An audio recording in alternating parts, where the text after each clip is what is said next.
One takes you to a good life and one takes you to a bad life. What choice will you take? This is the big question that season 2 of Peacemaker poses. I watched the first season of Peacemaker and I loved it. And this is also, I think, that John Cena has made the character his own. But the first season of Peacemaker was really a show about trauma and dealing with your past. In the form that Peacemaker's, of course, his tragic origin, where he was forced by his father basically to fight his brother for money with a really hard punch. He knocked his big brother down, Keith. He knocked Keith down and ended his life. And because of that, Peacemaker, literally his entire life, has been berated by his father, blaming him for the death of his oldest son. And the only way that Peacemaker knew how to deal with that trauma was by ending his own father's life. Peacemaker is truly a tragic, tragic character. Besides that, the woman who he loves in the show, played by Jennifer Holland. I think her name is Agent Harcourt. I'm not the best with names. My apologies. Please stick around. Please stick around. She also is constantly rejecting his advances. But the funny thing is that also James Gunn said it himself on the Peacemaker podcast. I would really recommend you check that out. It's pretty cool. He said it himself that in this show, Peacemaker's actually going on an upward trajectory as character development, and for the character of Jennifer Holland, I think Agent Harcourt, everything is falling apart. You also saw that in an epic freaking bar fight scene where she takes on a whole bar full of dudes. And of course, in the beginning, she's whooping ass.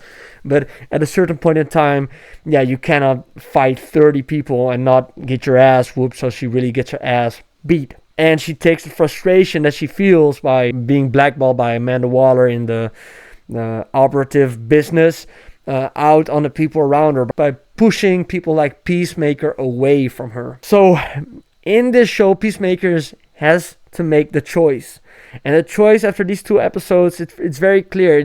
It's choosing his own world, or it's choosing the world which he found in the quantum space dimension. Walking through the quantum space, it was also introduced in the very first season of Peacemaker, maybe even as a joke, but after what Lex Luthor did in Superman, you know that this is a real thing in the DCU, interdimensional pocket spaces where you can go from different to different places, and now even a different universe. He goes through a door because Eagly guides him towards it, and when he goes through the door, he sees a ghost. He sees his big brother Keith. Everything he's ever wanted, everything Chris has ever wanted, was through that door. His big brother is there, telling him that he loves him. His father is there, and he's not blaming him for the death of his brother. Even besides that, they form a superhero trio together, where they are all public figures. The woman who he loves, who is rejecting him in his own world, accepting him, or at least they used to have a relationship, but it's heavily implied that she is still interested in him and that she still wants to be with him, if you go to the text messages at the end of season 2. And when Peacemaker is there, he finds his doppelganger, of course, just goes mental on him. And this is the first clue on what this video is about, is actually like everything that you think is really good in this other universe is actually not what it seems, is how Peacemaker's doppelganger treats Peacemaker when he sees him, because he goes full on lethal. Maybe this is just him protecting his home turf, but he has some crazy technology, like the throwing stars that track Peacemaker like batarangs, and he's going for the kill. This Peacemaker is going for the kill.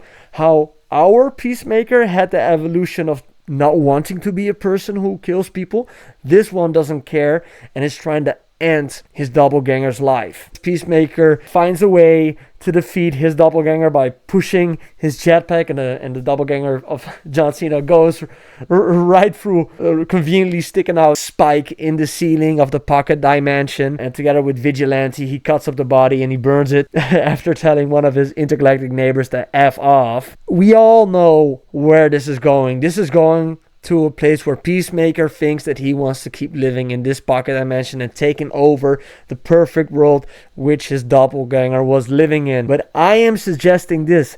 I am suggesting that his father was a horrible person in the very first season, is still that in this other universe. And they might mask around as heroes, but at the end of the day, these guys are super villains. Like, this dude was full up a Nazi. Like, I really don't believe that this guy is a good guy, even if it's in another universe. He might be nice to his children. He might not despise Peacemaker, but at the end of the day, these are bad guys. These are bad guys, because the Peacemaker we saw was going for the kill, and he was ruthless. He would have slit Chris's throat. He would have done some horrible stuff to him. Even his big brother Keith, I think, is going to be an antagonist in this. And that's so hard. It's going to be so tragic for Peacemaker to finally get what he wants, but then to find out that the family, even though they're loving, they are evil at their core. And it's going to be tragic. It is going to be so tragic. It is going to end the same way the last season ended, in a broken Peacemaker trying to pick himself up. But I do think that this is going to be one of the most heartbreaking stories that James Gunn is ever going to tell, because this is way more personal than any of the other stuff. This is way more personal. Maybe because it's not on an intergalactic scale like the Gamora and Thanos relationship, but I think that this is really going to it's gonna like rip out the heartstrings. I think this is gonna be a crazy twist. Maybe it's obvious for everybody that these guys are really evil. Maybe everybody already knows this, but I just thought that this was a little theory I had in my head. But also, on another note, what do you think they are gonna do when they find out that the doppelganger, because Peacemaker's a doppelganger in their world, killed their brother and their son? It's gonna be mental. They probably will be chasing Peacemaker down in his own world to try and end him. Tragically. It is going to end tragically. This entire show is going to be about consequences of your actions, because Peacemaker, I think he kind of messed up by doing what he did. Not only is he being chased down by Rick Flag Sr., but at the end of the day, he's going to be chased down by his own father. But those were just my thoughts. They might love him, but at the end of the day, these are supervillains. Peacemaker, at its core, and his family, they are supervillains. I just don't think that this is going to end well for Peacemaker. I just don't think that he's going to get out at what he wants. But that's it from me. Let me know your thoughts in the comments down below. Doom it out. Have yourself a happy Doomsday.